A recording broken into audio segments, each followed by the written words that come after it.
Ned Fulmer is officially attempting an internet comeback through live stand-up comedy. Yes, the former YouTube golden boy who built a brand on loving his wife is now making public jokes about destroying his own family. It is allegedly a desperate pivot for a national embarrassment. Instead of getting a standard 9-to-5 corporate job, he chose a messy podcast tour to broadcast new details about his workplace affair for monetization. The internet is collectively cringing at this unhinged bid for clout.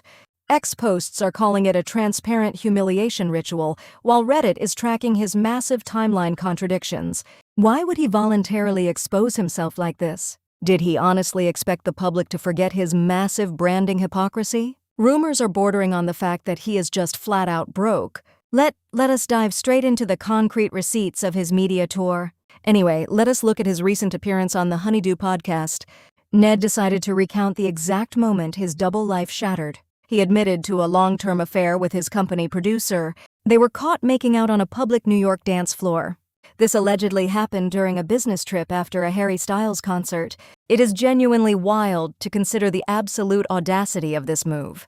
He was literally famous for being the ultimate dedicated husband, yet he publicly stepped out with a subordinate in a major city. Now the internet is asking what he honestly expected would happen. Reddit comments are calling the entire situation an unmatched display of delusion. Ned claims he delusionally thought it was not a big deal. He mentioned previous boundary conversations that allegedly blurred the lines. But like I said, no boundary discussion justifies public infidelity. It feels like a transparent excuse to humanize terrible behavior. Now let us talk about how the information actually spread. A fan took explicit photos of them at the concert venue. But instead of posting online, this person sent them to family. All the important people found out at the exact same moment. The images went to his ex-wife and the producer's fiancé simultaneously. But here is the massive twist most people completely missed. This New York incident was not actually their first time getting caught. Ned confessed that the producer's fiancé caught them right at the beginning. He saw suspicious messages on her phone and called Ned directly. They had known each other for 8 years since BuzzFeed. So Ned knowingly betrayed a long-term friend and colleague. They allegedly stopped the affair briefly before continuing on business trips. TikTok comments are completely disgusted by this calculated deception. He apologized once, then immediately went back to planning secret getaways. It completely disproves any narrative about a simple, impulsive mistake. But like I said, the timeline contradictions get even messier. During the interview, Ned gets completely tangled in his own words. First, he implies he wanted to tell his wife in person. He claims he waited for her to arrive in New York.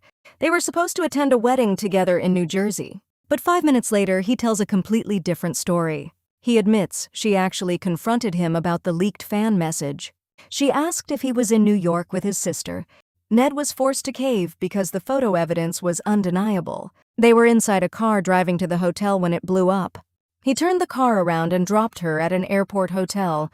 Then he actually went ahead and attended the wedding ceremony alone. The podcast host looked visibly stunned by this jaw-dropping revelation.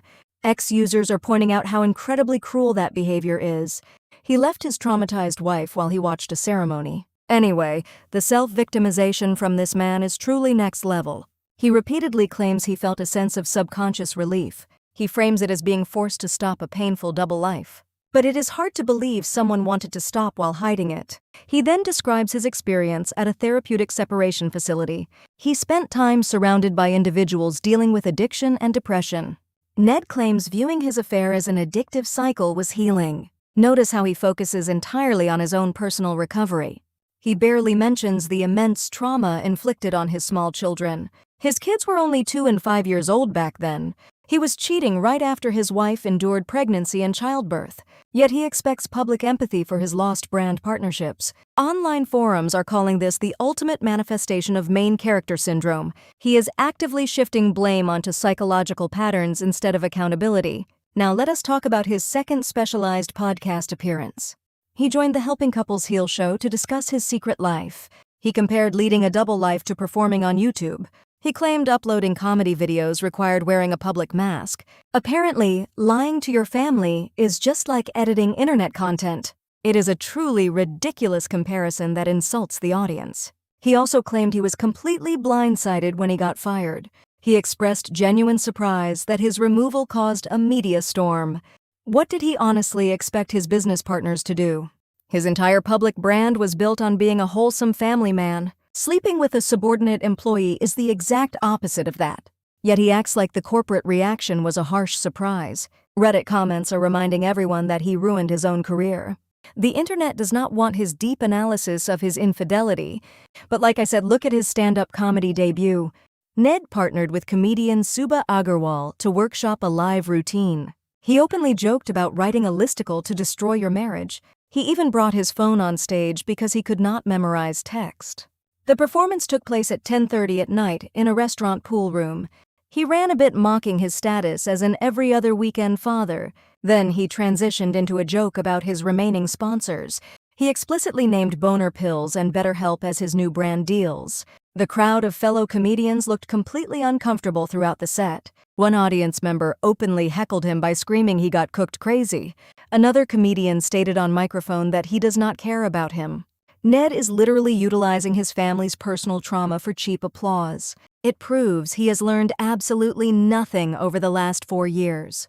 His desperate attempt to stay in entertainment is bordering on pathetic. Ultimately, Ned Fulmer remains completely unable to accept his internet career is finished. He continues to use public platforms to monetize his family's distress. Do you think he can ever redeem his public image through stand-up comedy? Drop your thoughts in the comment section below. Make sure to follow my official Instagram page for more timely updates.